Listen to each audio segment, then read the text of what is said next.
So what's the future of messaging on mobile networks? One person who I think can answer this in a very interesting way is my guest today, Ali Rosenthal. Ali was the original Director of Business Development at Facebook when I think, Ali, there were only 50 people at Facebook? Yeah, yes. And a couple of months ago, Ali has joined MessageMe as the Chief Operating Officer. Ali, welcome to TechCrunch TV. Thank you very much, Andrew. Pleasure to be So, here. Ali, first of all, I got you on the show. I can't resist a little bit of Facebook gossip. When did you join? I joined at the beginning of 2006, and I left at the beginning of 2011. Very early then? Very early, yep. Yes. And how did you figure out that it was the next big thing? The people. Just getting a little bit of exposure to Mark and some of the early hires, in particular the software engineers and the product people, just what they were building, how fast the focus was really impressive. You could just feel that this was a leader with a vision and a team that was totally bought into that vision. So it was palpable. Were you at any of the early pool parties? No, although I believe one of my business school classmates had sublet one of the original Facebook houses to the team early on, and found an interesting situation when they got back from summer vacation. So. Any truth to the Social Network movie? Oh, I mean, certainly there are certainly parts of it that have some elements of truth, but I mean it's a story. It was we certainly didn't participate in its production or its storyline or anything. That was entertaining. And what was Sean Parker like as a leader? Sean had left right before I joined, so though I met him socially from time to time, I didn't see him as a leader, so I actually can't answer that question. And what were you doing at Facebook, mostly? Early on, I was hired as into a business development role. At that time, I and a few other folks on the team were one of the few non-engineering or product or technical folks, and so almost any contract or piece of paper that would come into the company, whether it was back end sort of server related or partnership related, were things that we would deal with. And as the company began to grow and we had more sort of product partnership opportunities, distribution opportunities, revenue opportunities, the business development team grew as well to accommodate those demands and those opportunities. So what are you most proud of? What did you achieve at Facebook? What was your best deal?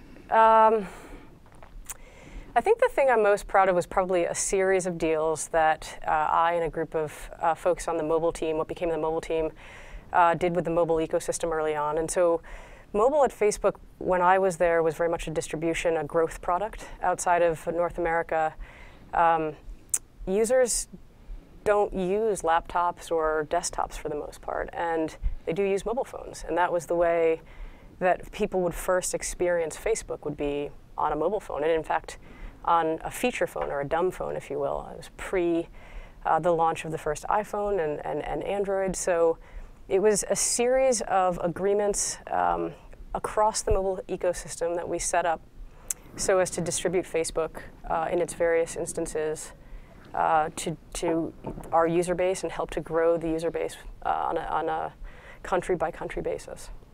So you're not there still. I know you left Facebook and you went over to Greylock for a while, and now you're at MessageMe. Why did you leave Facebook? I left Facebook for a number of reasons. The company is incredible. It was, especially during that time, it was 50 years of growth in about 5 years was my experience. So you joined when there were 50 people. How many people worked there when you left? I believe about 3,500. Wow. We were about 4 million monthly active users when I joined. We were closing in on 800 million monthly active users worldwide, of course, and almost no mobile users when I joined, and about 350 mobile active users, 350 million, sorry, mobile active users when I left. So that's probably, I mean, that was incredible growth. I was honestly a little bit tired, and some personal reasons I wanted to leave, and also I just, Facebook was an incredible experience, and I wanted to test myself a little bit as well to see what I was capable of, at another startup or another entrepreneurial sort of venture. Seems like you're good at testing yourself. I know you're a long distance runner, accomplished athlete, and now the Chief Operating Officer at MessageMe, a new startup. What's so interesting for you about MessageMe? Sure, I think the crux of it, again, it comes back to me always people. I mean, the original question you asked me, about Facebook was about the team and what attracted me, or rather, what attracted me to Facebook, and I said the team, and that's the same situation with MessageMe. So Arjun Sethi, who's our CEO, Justin Rosenthal, no relation, is our CTO, Vivek Chitani, and Alex Chi all worked together at a previous company. And which one? Lol Apps. And just have a really terrific working relationship. Their skills are very, very complementary. They're a lot of fun to work with. They have a similar sort of focus and drive and passion for product. And during my year at Greylock, I also noticed, that the Greylock team's proclivity for betting on people and teams and entrepreneurs, and that's kind of been the way I've thought about my career, is bet on people. And this is a great team. I know that TechCrunch co-founder Keith Teare has a new company called Just.me, which focuses on messaging. What's so unique about MessageMe? What are you trying to do that nobody else is doing? So I think we're trying to reflect as best we can the messenger or messaging on mobile devices as a core communication meme. So multimodal, rich media, but very fast, fun messaging, almost as if you are able to have a conversation with someone. So it's a platform.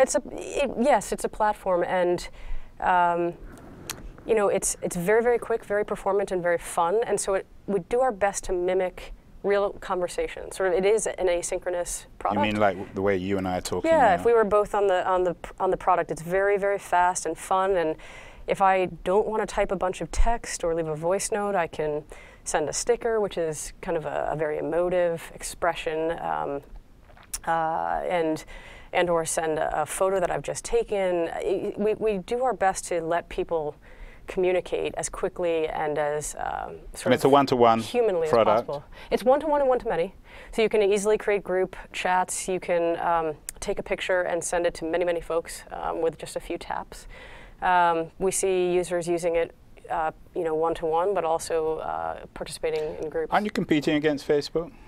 In some ways, yeah. I think Facebook's done an amazing job, and I was a part of this to a certain extent, but really transitioning from the web to mobile. But it's a web product. It started as a web product, and there are so many things you can do with Facebook. It's so rich. It's so deep, and they do many, many things. So I guess on the messaging front, we compete, but in many, many ways we don't. So tell me more about MessageMe.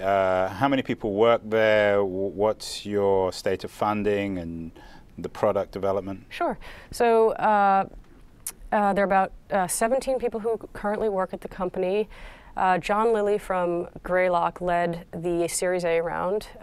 Which was how much? Which was a $10 million round, which was done in May.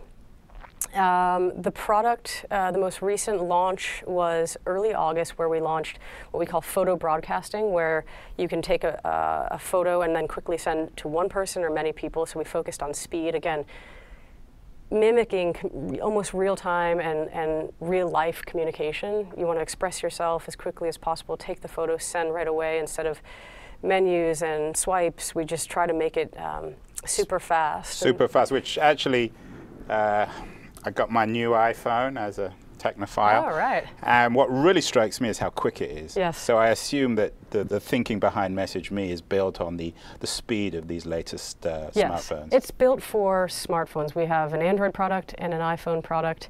We're not addressing the feature phone market. Haven't yet built a tablet product, but wouldn't be surprised if you saw that coming from us. But yeah, it's taking advantage of the technology we have today with the mobile devices and the operating systems that are so powerful. And is the product out yet? The product, yes, it's out. And how many people are using it? Our last public announcement was just over 5 million mobile active users, but we're closing in on 8. And what are the key metrics in your mind between now and the next year? So I think the things that we are focused on mostly is, in addition to just growth, is also engagement. So how are people using the product? What types of content are they sharing, and with what frequency? So many of the products in the space, many of the messengers in the space are taking different approaches Viber focuses on voice. WhatsApp is just tries to make it very, very simple for you to communicate with text, with some image. Snapchat obviously does a nice job of letting people quickly send and share images. So we're very focused on what is it that people want to, how do they want to communicate, and what types of content are they sharing and with what velocity. So those are the metrics we're looking at now. We love to talk to users. We love getting feedback from our community and our user base because, again, we're trying to build a product that is as reflective of real communication, emotive communication as possible, and we listen to the community for that. Final question, Ali. Again, I don't want to pigeonhole you, but obviously you're a woman, and there's a great debate in Silicon Valley at the moment, started by Sheryl Sandberg, who I assume you work with, yes, about women's role in tech. Before we came on camera, you said to me you thought that there's an interesting story about women in mobile. Yeah. How would you reflect on your role and the increasing role of female executives and female thinking in mobile communications? Sure. So Sheryl's wonderful, and I think the debate she started was not only about women in tech, but women in corporate America and women leaders, and how to lead as a woman in many industries where it is still a man's world. I would say mobile is still very much a man's world. So having transitioned from more of a general role in business development at Facebook when I was early there to a more specific one in the mobile industry, I just saw even fewer women. So I would go to Mobile World Congress and never have to wait in the line for the restroom. That never happens. The men had a queue, and the women, there was no one in there. It was amazing to me.